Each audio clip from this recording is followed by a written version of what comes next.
Welcome to the AC 24/7 Top Story Countdown. We'll guide you through the biggest news of the day.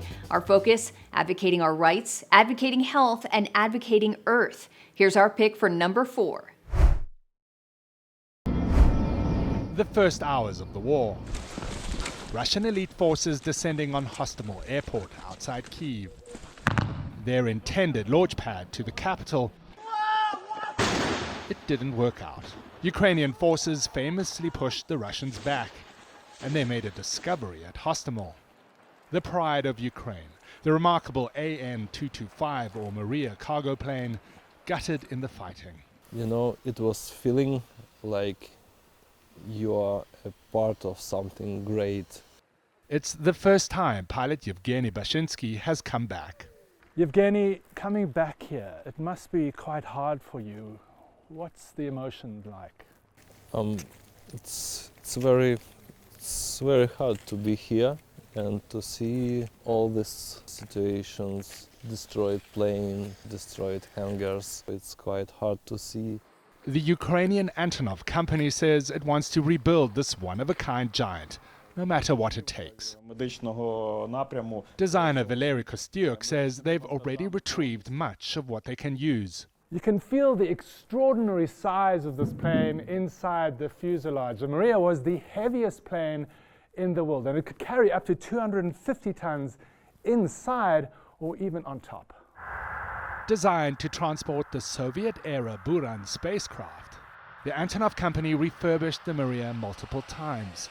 With 6 turbofan engines, each with more than 50,000 pounds of thrust, and a 32-wheel landing gear system, the Maria was a marvel, an outsized hit with plane spotters and aviation enthusiasts. When you were flying this plane, so many people wanted to take photos of it, follow it. What was that like?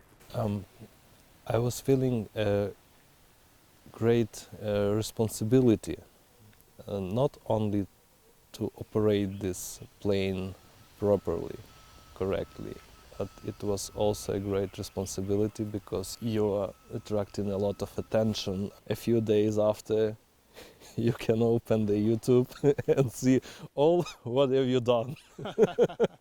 But to put Maria back in the sky, the Antonov company says it could cost nearly $1 billion and take years. But for Ukrainians, it's a point of pride. TheAdvocateChannel.com looks at the world through the lens of equality and inclusion. Subscribe, like, and share now. AC 24/7's Top Story Countdown continues with our producer's pick for number 3. Iran and Saudi Arabia, two Middle Eastern powers overcoming years of hostility, signing an agreement to re-establish relations and reopen embassies. The two sides also taking steps to resume direct flights and issue visas.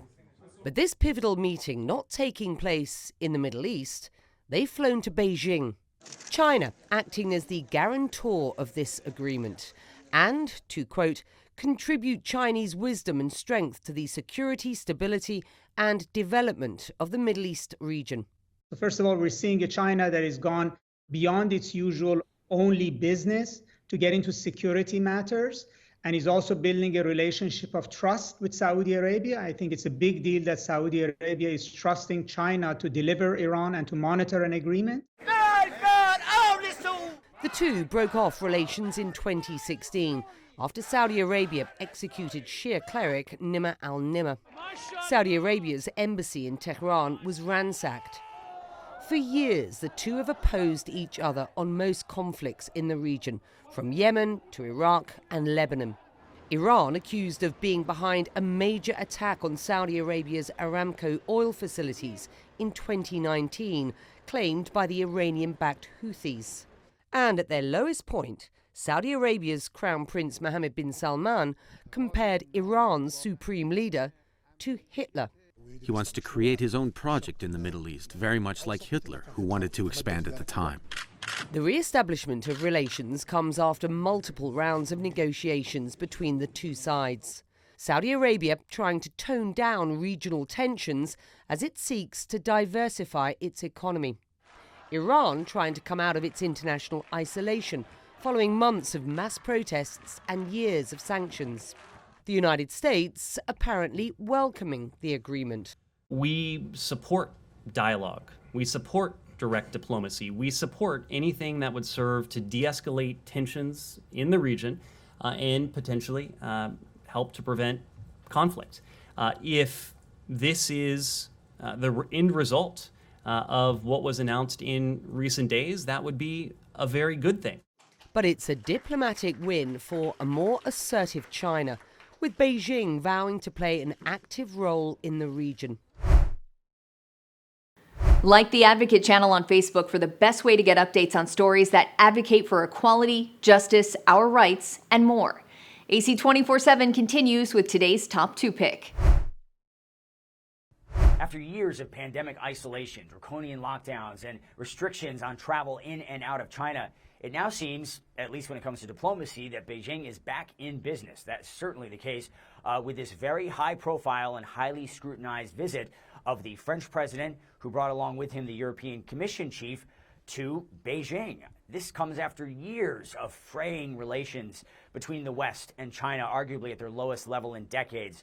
China and the United States have been clashing over a host of issues. Of course, the biggest one would be Taiwan, with China putting out a statement saying that first and foremost, it's a red line that cannot be crossed in China-U.S. relations. Taiwan independence is a dead end. Now, they're obviously concerned because the Taiwanese president Tsai Ing-wen, in a transit through the United States on her way back from official business in Central America, met with the third in line to the U.S. presidency, the U.S. House Speaker Kevin McCarthy. This kind of a meeting is incredibly upsetting to Beijing. We saw what happened after Nancy Pelosi's visit last August, those unprecedented military drills, missiles fired over Taiwan, a very intimidating act. The Chinese military in general taking a more aggressive stance in the months that have followed. And so this meeting on U.S. soil, so far at least, has not drawn anything close to that sort of a military response. It's mostly been rhetorical from Beijing at this point. President Macron wants to talk about the war in Ukraine with President Xi, saying that he hopes that he can talk some sense into his friend Vladimir Putin. But the big issue, of course, is trade. And that's why the French president brought with him a very large business delegation trying to find ways to work together with China despite these times of very rising tensions. Follow the Advocate channel on Twitter and Instagram to stay updated on stories that matter every day. Here's our #1 story of the day. Take a look. This has been one of the worst weeks of 2023 so far in terms of anti-LGBTQ bills. The White House, several states, and the Supreme Court are taking action on transgender rights and restrictions. The Biden administration is proposing a new federal rule involving transgender athletes. It wouldn't stop schools from limiting their participation on teams that correlate with their gender identities, but it would make total bans a violation of Title IX. I want to say directly to LGBTQI+ kids, you are loved just as you are. A new law in Kansas is set to prevent transgender girls from playing on gender-correlating teams. That's after the legislature overrode a veto yesterday. In North Dakota, the state passed 10 anti-LGBTQ bills just on Wednesday. And in North Carolina, 6 bills introduced this week take aim at sports participation and gender-affirming treatment for minors. There's this whole false narrative that trans kids just walk in and can start taking hormones or get surgery. We believe kids ought to be given a chance to resolve their confusion about their sex. In light of such legislation, some young people are speaking out, like during this recent rally in Washington. They cannot outlaw the transness and queerness out of us. I'm Amy Kiley reporting. Thanks for watching the Advocate channel's top stories. We're on Facebook, Twitter, TikTok, and YouTube. Follow, like, and share, or check out advocatechannel.com for even more stories that advocate for you.